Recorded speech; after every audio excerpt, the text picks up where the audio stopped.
After my husband passed away, I bought a new car to start over. The very next day my son came to my house, picked up my keys and said, "You don't need this." Then with a coldness I had never seen in him, he added, "Tomorrow I'm traveling with my wife's family, and I can drop you off at a nursing home on the way." I was paralyzed. My own son, the child I brought into this world, had just told me I no longer had the right to live my own life. So when he drove away in my car, I sent him a text message. Just 3 words. "Check the glove box." What he found in there made him slam on the brakes, turn around, and realize he had made the worst mistake of his life. But for you to understand why I did that, I need to tell you how it began. My name is Edith. I'm 65 years old. Until 3 months ago, I was married to the love of my life. 40 years. 40 years of laughter, sacrifice, ordinary routines, small battles, and the kind of partnership that becomes the shape of your entire life. My husband was a good man. Steady. Hard-working. The kind of man who fixed what was broken before he ever complained about it. The kind they don't make anymore. When he died, it felt like the world stopped moving. The house became unbearable. Every room held him. His coffee mug still near the sink. His favorite chair by the lamp. The faint smell of his cologne in the bathroom cabinet. I would walk through those rooms and feel like I was trespassing inside a life that had already ended. The first days were the worst. I didn't want to get out of bed. I didn't want to eat. I didn't want to answer the phone. I didn't want people telling me I was strong when I felt like a hollow shell wearing my own face. Then one morning I was looking at an old photo of us on the beach, both of us smiling, wind in our hair, looking younger and foolish and happy. And I heard his voice in my mind so clearly it almost startled me. "Edith," he used to say, "as long as there's air in your lungs, there's a reason to keep going. Don't sit still waiting for life to pass you by. Go out and live it." And he was right. He usually was. So I made a decision. I was not going to spend the rest of my life sitting in that house like a ghost among ghosts. I was going to honor him by living. Not pretending. Not surviving. Living. And for that I needed freedom. Mobility. A way to move through the world without depending on anyone. I needed a car. During all our years together, we drove the same old gray sedan. My husband kept that thing alive with patience, duct tape, and what I can only describe as stubborn male optimism.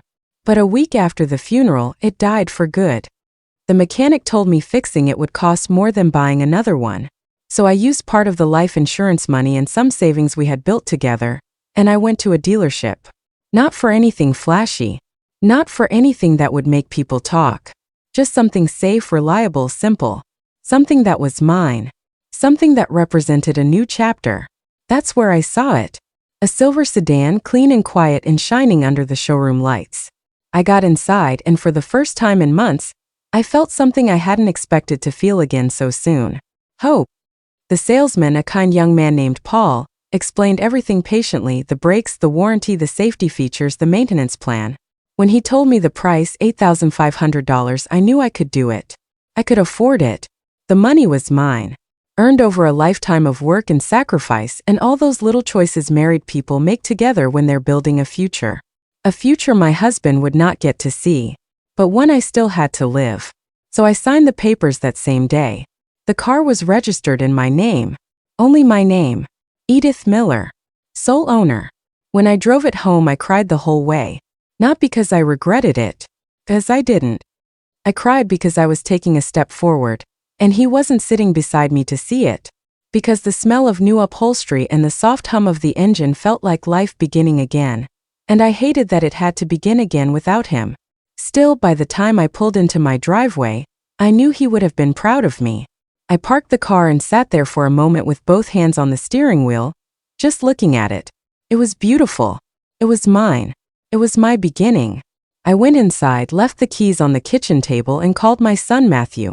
I wanted to share the moment with him. I wanted him to know his mother was trying. That I wasn't giving up. That I was honoring his father in the best way I knew how. He didn't answer. I left him a voicemail. "Son, I bought a new car. I'm so excited. Come by when you can and see it. I love you." I hung up smiling. I had no idea that by the next morning, my own son would walk into my house and betray me. I woke up early the next day. I was in the kitchen making coffee while the sun was still low. I had plans. I wanted to go to the supermarket, then maybe stop by my friend Rachel's house and show her the car. If I felt up to it, maybe I'd even drive to the cemetery and tell my husband all about it. I know some people think talking to the dead is strange. I think grief makes room for all kinds of conversations. I was finishing my second cup of coffee when I heard a car pull up outside. I looked through the window and saw Matthew's car. My heart leaped. He came, I thought. He got my message. He came to see the car. I went to the door smiling. Then I opened it and that smile died on my face. Matthew wasn't alone. Vanessa, his wife, was with him. Neither of them was smiling. They looked like people arriving to settle a business matter, not family coming to celebrate something good. "Hi, son," I said. "Vanessa, come in. I just made coffee." Matthew barely looked at me. He walked past me and went straight toward the kitchen. Vanessa followed, quiet and stiff. By the time I reached them, Matthew was standing in front of the kitchen table, looking at my keys. He picked them up. "Mom," he said, "I need to talk to you." Something cold moved through my stomach. "Of course," I said. "What is it?" He exchanged a glance with Vanessa. She gave him a small nod like permission. Then he said, "I heard you bought a car." "Yes," I said, trying to hold on to my excitement. "That's why I called. I wanted you to see it. It's beautiful, Matthew. It makes me feel. So you don't need it."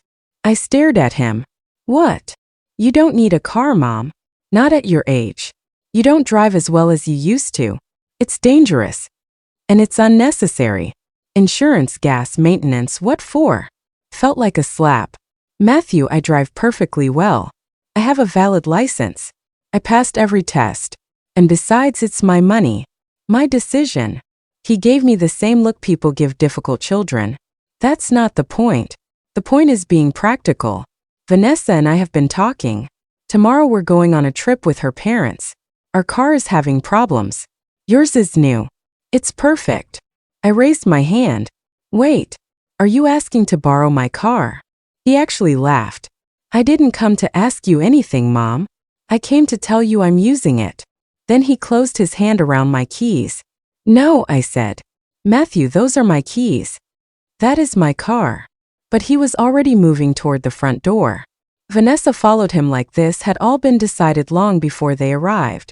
"Matthew, stop. Give me my keys." He turned in the doorway, and what I saw in his face broke something in me. No warmth, no hesitation, just irritation and a kind of contempt I never thought I would see in my own child. "Mom, enough with the drama. You don't need this car. You don't need any of this. You're living alone in this big house, clinging to memories. It's not healthy." I could barely get the words out. "What are you saying?" He sighed. "Vanessa and I have been talking. We think it would be better if you consider somewhere more appropriate. A nursing home. There are good ones in the city. You'd be taken care of. You'd have company. And when we get back from the trip, we can start looking. I can even drop you off on the way." Everything inside me went still. A nursing home. My son was standing in my house, taking my car, and telling me I should be removed from my own life like old furniture nobody had room for anymore. "Matthew," I whispered, "I do not need a nursing home. I am perfectly fine here. This is my house. Don't make this harder than it has to be," he said. "We'll be gone a week. When we get back, we'll talk calmly about your situation." Then he walked out. I ran after them, crying now without even realizing it. "Matthew, no. Please. That car is mine. I bought it with my money. You can't do this." He opened the driver's door of my silver sedan. My silver car. My freedom. My new beginning. "Please," I said. "I'm your mother." For 1 second I thought he might stop. Then he got in, started the engine, and drove away with Vanessa beside him. I stood in the driveway and watched that silver car disappear down the street. Then I went back inside, closed the door, collapsed onto the sofa, and cried until I could hardly breathe. I cried for the humiliation, for the shock, for the cruelty of hearing those words from my own son. But more than anything, I cried because in that moment I understood something terrible. I had not just lost my car for a few hours. I had lost the son I thought I had. I don't know how long I sat there. At some point the tears slowed. My face was hot, my chest hurt, and the house was so quiet it felt cruel.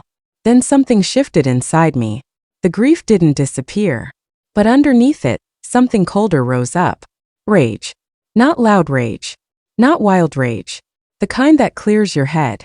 Because sitting there on that sofa, I remembered something important. I was not a helpless old woman. I had lived 65 years. I had run a household, managed a budget, raised a child while my husband worked double shifts, survived grief, disappointment, sacrifice, and all the small humiliations women are told to smile through. And I had learned one lesson very well. When people start circling what's yours, you prepare. The truth is, when I bought that car, I didn't just sign papers and drive home. I had already noticed things. Little things. The way Vanessa looked around my house like she was calculating its value. The casual questions about my husband's life insurance. The offhand remarks about my savings, my plans, whether I had considered downsizing. The way Matthew had begun repeating her practical little phrases as though his mother had become an item on a checklist. So after I bought the car, I went to see Robert. Robert had been my husband's friend for 30 years, and he was a lawyer. A good one. The kind of lawyer who didn't waste words and didn't underestimate people. When I told him I had bought a car, and that I had concerns about Matthew, he didn't tell me I was overreacting. He listened. Then he said, "Edith, prevention is not paranoia. It's intelligence." So we prepared.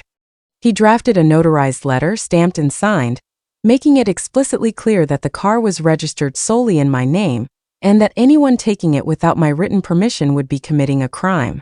Grand theft auto. Family relationship did not change ownership.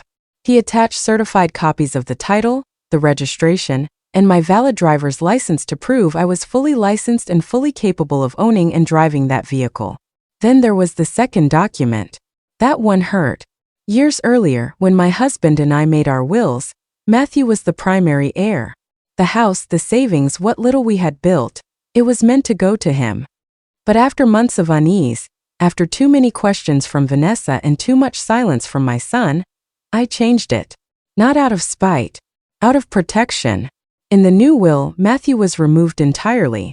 My assets were redirected to charities, organizations that support the elderly, and animal shelters. Places that would do some actual good with what I had spent a lifetime building. Robert included a copy of that will in the packet. Then we added one more thing.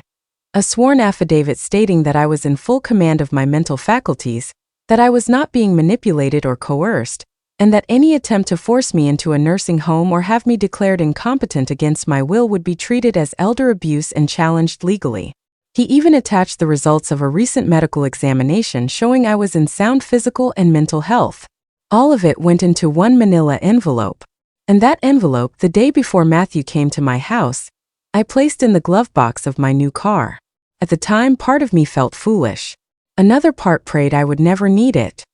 Now, sitting on my sofa with tears drying on my face, I knew exactly what I had to do. Matthew thought I was weak.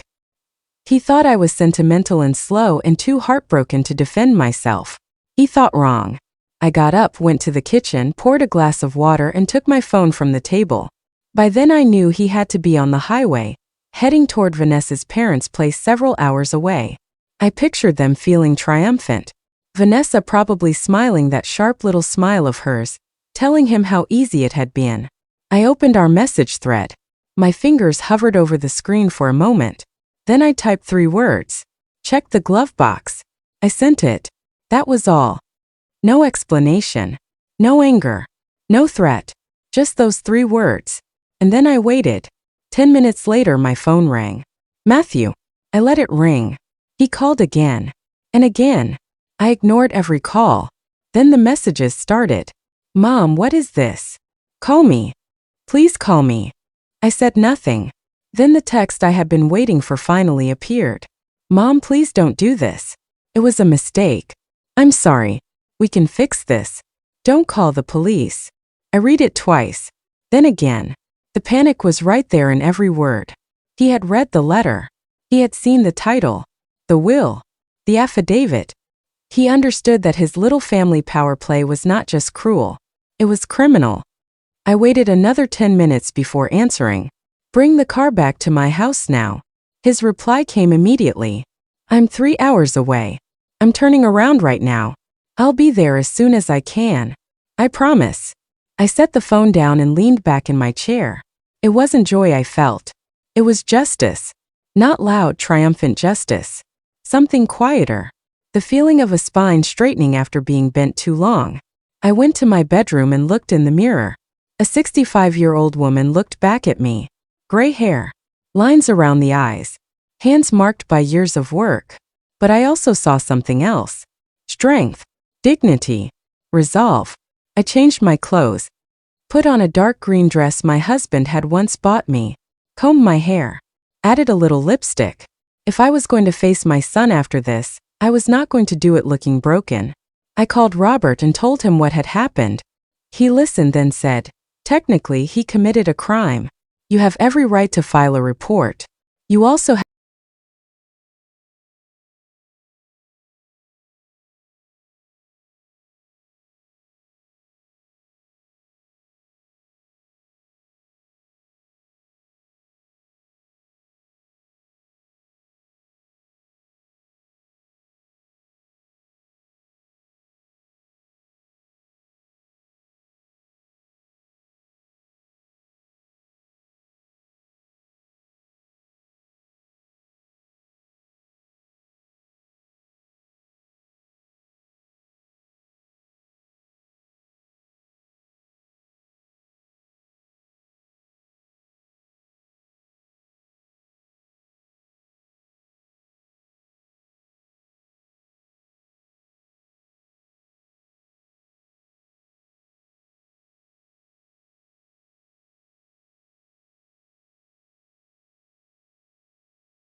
looked through the window.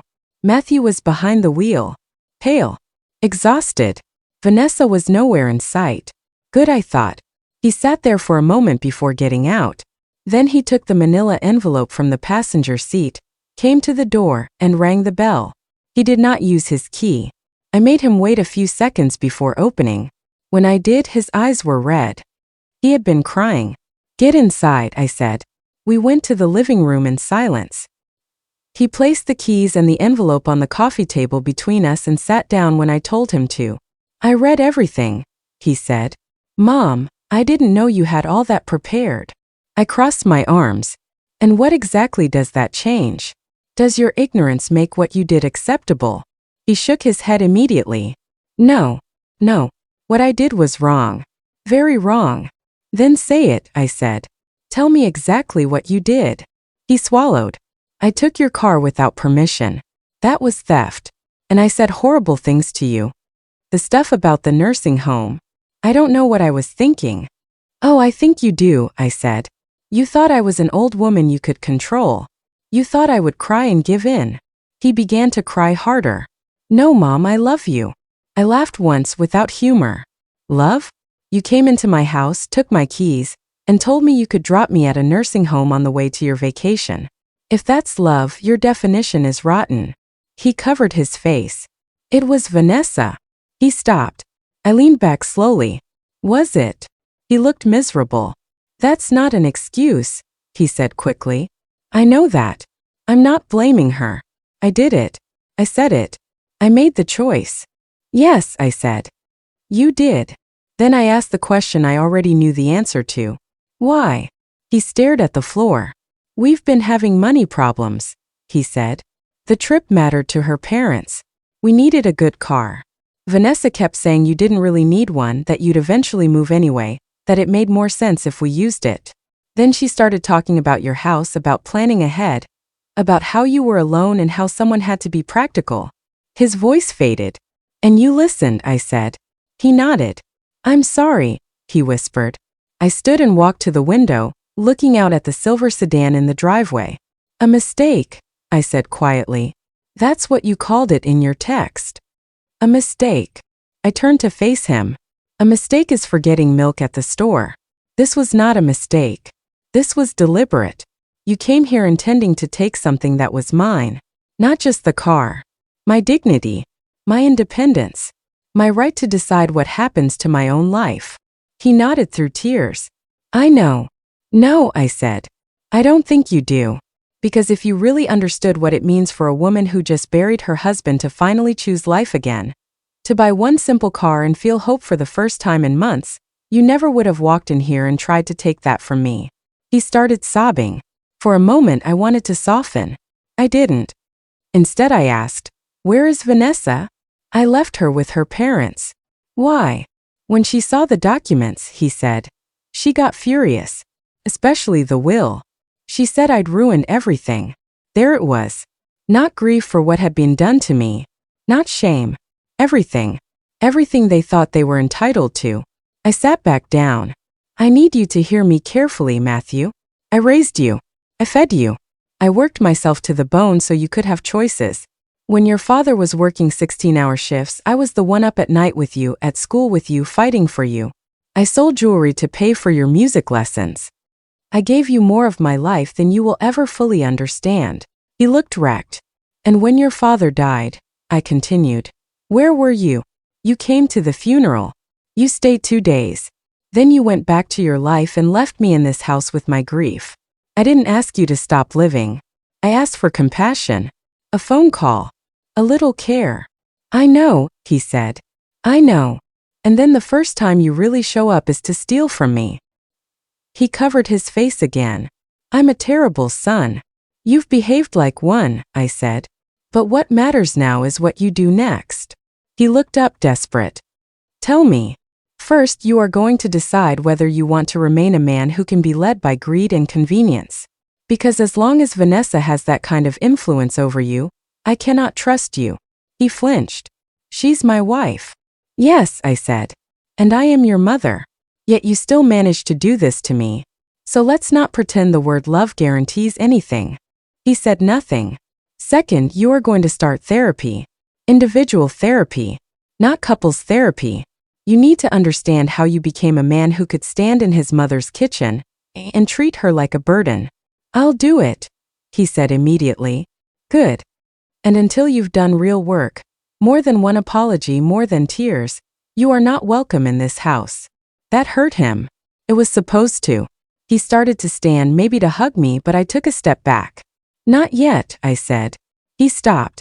I picked up the keys from the table and closed my hand around them. These are mine. This car is mine. This house is mine. My life is mine. If you ever try to take any of that from me again, I will use every legal tool available to me. Do not test me. He nodded. I understand. I opened the front door. At the threshold he turned and said, Mom, I really do love you. I looked him straight in the eye. Then learn this. Love without respect is just a pretty word people use when they want access to what they have not earned. He left. A taxi was waiting at the curb.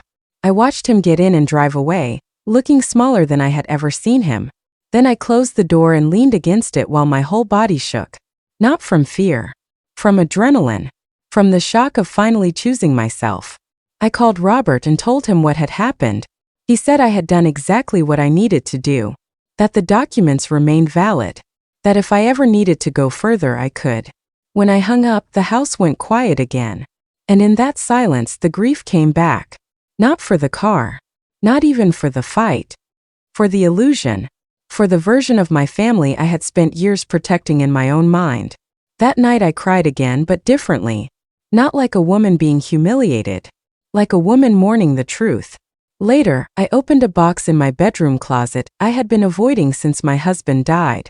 It was filled with letters he had written me over the years. I chose one at random. In it he had written, Sometimes I see you doubt yourself and it breaks my heart because I see what you don't. I see a woman who can handle anything, who meets every problem with grace and determination. You are stronger than you think, and the day you finally believe it, too, the whole world is going to tremble. I held that letter to my chest and whispered, I think I finally understand. The next morning I slept better than I had since he died. When I woke up I felt changed. I went outside and looked at my silver car in the driveway. I opened the glove box. The envelope was gone. I had already locked it away inside the house, but in its place I put a small photo of my husband and me from our last anniversary. A reminder that I had known real love, and I deserved to continue being treated with value. I drove without a destination at first, just to feel the car under me again. Eventually I found myself at the cemetery. I stood beside my husband's grave and told him everything.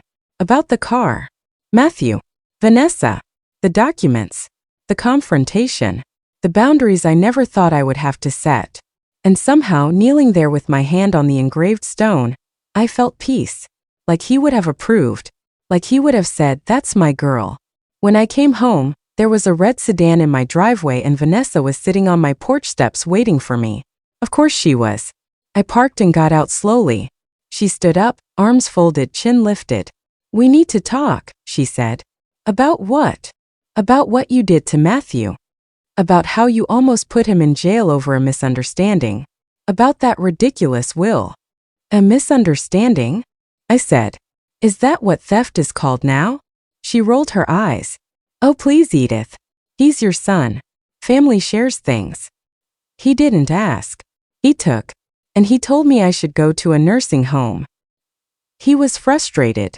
Then perhaps he should learn not to commit crimes when he's frustrated. Her face hardened. "You know what this really is? You're lonely. You're bitter. Your husband dies and suddenly you want everyone else to suffer too. That's why you're punishing us." That should have hurt. Instead it clarified everything. She wasn't there out of concern for Matthew. Or for me. She was there because she had just seen the inheritance vanish. I stepped closer and said very calmly, "Get off my property." She blinked. "What? Get off my property? I'm not leaving until we settle this like adults." "We are settled." She laughed, but I took my phone out of my purse and that laugh faltered. "Stay if you want," I said. "Then we can add trespassing to the list of things you seem comfortable with." Her mouth tightened. "This isn't over," she hissed. "Matthew is my husband. He has to choose. Me or his crazy mother." "Then let him choose," I said. "And when he does, we'll both learn whether he wants a family, or just access to one." She stormed off, tires screeching as she left. I went inside, locked the door, sat on the sofa and laughed out loud. Not because it was funny. Because for 5 years I had been swallowing insults and pretending not to notice. Pretending peace was the same thing as respect. It wasn't. All my silence had taught them was that I could be pushed. That ended that day. The next few days were quiet. Matthew didn't call. Didn't text. I wondered whether Vanessa had forced the choice she threatened. It hurt, but not as much as it would have before. Because something had shifted in me now. I was no longer measuring my worth by who chose me. I called my friend Rachel and told her everything. She didn't tell me to be softer. She didn't say, "But he's your son," in that tone people use when they really mean endure more abuse gracefully. She said, "Edith, I'm proud of you." The next day we met for lunch. Rachel was a widow too. Her husband had died years earlier, and she understood the strange guilt of continuing to live after someone you loved no longer could. Over lunch we talked about grief, boundaries, men, marriage, widowhood, and the weird freedom that comes when you finally stop asking permission to exist. Then she asked me something no one else had. "What do you want to do now?" I blinked at her. I had spent so much time surviving the drama with Matthew that I hadn't really thought about what came after. "What's one thing?" she asked. "You always wanted to do but never did because you were too busy taking care of everyone else?" I thought about it for a long moment. Then I said, "I always wanted to see the ocean at sunrise. My husband and I talked about it for years. We never made the trip." Rachel slapped the table and said, "Then that's what you're doing." The idea scared me. A 5-hour drive. Alone. A hotel. Just me and the road. It also thrilled me. That afternoon when I got home, I found a message from Matthew. "Mom, I know you asked for space and I'm respecting that. But I want you to know I found a therapist. I've already had my first session. I'm trying to understand how I let things get this far. I don't expect forgiveness. I just want you to know I'm trying." I read it more than once. A part of me wanted to answer immediately. Another part, the wiser one, said not yet. One message is effort. Real change is pattern. So I put the phone down. Then I booked a room at a small coastal hotel for Friday night. A single room with an ocean view. $75. I could afford it. And for the first time in my life, I spent money on myself without explaining it to anyone, not even in my own mind. All week I prepared for the trip. Checked the car. Packed a bag. Filled the tank. Charged my phone. Brought my old camera. Friday morning, I stood in front of my house for a moment before leaving. For months, that house had felt like a tomb. Now it felt like what it was. A house. A place that held memories, yes, but not a prison. I got in my silver car and drove. The road stretched ahead of me like a promise. About halfway there, I stopped at a gas station. Another older woman was traveling alone too. We exchanged a smile, the kind that says more than conversation sometimes can. When I told her I was driving to the coast to see the sunrise, she said, "How lovely. Traveling alone is liberating, isn't it?" And it was. Not lonely. Liberating. I arrived at the hotel in the afternoon. The room was simple, clean, with a balcony facing the water. The moment I opened the door, I smelled salt in the air. The ocean was right there. Endless. Breathing. That night I ate dinner alone at a small restaurant near the beach. Fresh fish. A glass of white wine. When the waiter asked if I was expecting someone, I said, "No. I'm alone, and it's perfect this way." And it was. After dinner I walked on the beach by moonlight with my shoes in one hand, and the waves folding toward me in silver lines. I thought about my husband. About Matthew. About Vanessa. About the woman I had been for decades. The peacemaker. The giver. The one who absorbed injury quietly so other people could stay comfortable. I was done being her. The next morning I woke before dawn, wrapped myself in a sweater, took my camera, and walked onto the beach while the world was still dark. I sat in the sand and waited. Then the sky began to change. Black to blue. Blue to violet. Violet to pink. And then slowly, the sun rose from the water like something holy. I cried. Not from pain. From gratitude. From being alive to see it. I took a picture and sent it to Rachel. Then, after a long moment, I opened my thread with Matthew. He had sent another message the day before saying he was already at his third therapy session. I looked at the ocean. At the sunrise my husband and I had once dreamed of seeing together. Then I typed, "Matthew, I'm at the coast. I came to see the sunrise, something your father and I always wanted to do. I did it alone. And sitting here this morning I realized something. Forgive you. Not because what you did was okay, and not because I've forgotten it, but because I refuse to carry that anger inside me. If we rebuild anything, it will take time and it will take actions, not words.